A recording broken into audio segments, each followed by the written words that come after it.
বাংলাদেশের রাজনীতিতে আবারও সামনে এসেছে জামায়াত ইস্যু। বিএনপির স্থায়ী কমিটির সদস্য মেজর অবসরপ্রাপ্ত হাফিজ উদ্দিন আহমেদ অভিযোগ তুলেছেন, বছরের পর বছর বিএনপি আশ্রয় দিলেও আজ সেই জামায়াত ইসলামী বিএনপির বিরুদ্ধেই অবস্থান নিচ্ছে। রাজধানীর জাতীয় প্রেস ক্লাবে আয়োজিত এক আলোচনা সভায় তিনি এই অভিযোগ করেন। হাফিজ উদ্দিন বলেন, জামায়াত ইসলামী বিএনপির প্রতীক নিয়ে নির্বাচন করেছে, বিএনপির নেতৃত্বে মন্ত্রিসভায়ও স্থান পেয়েছে, অথচ আজ সেই জামায়াত বিএনপির অস্তিত্বকেই প্রশ্নবিদ্ধ করছে।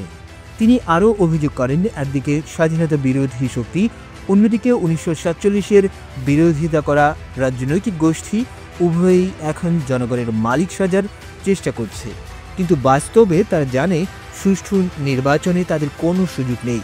তাই কেবল বিএনপিকে ক্ষমতার বাইরে রাখতেই সক্রিয় রয়েছে বর্তমান সরকার এবং তাদের সহযোগীরা।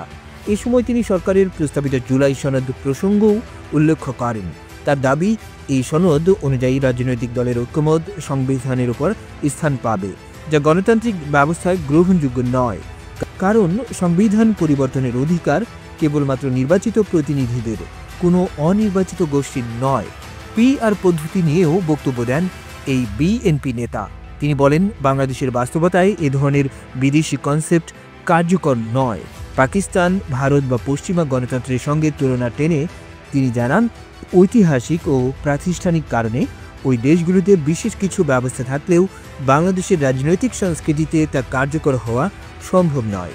বিএনপির জ্যেষ্ঠ এই নেতার বক্তব্যে স্পষ্ট, দীর্ঘদিনের রাজনৈতিক মিত্র জামায়াত ইসলামী এখন বিএনপির জন্য চ্যালেঞ্জ তৈরি করেছে, আর সরকারের নতুন উদ্যোগগুলো বিরোধী দলের কাছে আরও শঙ্কার জন্ম দিচ্ছে।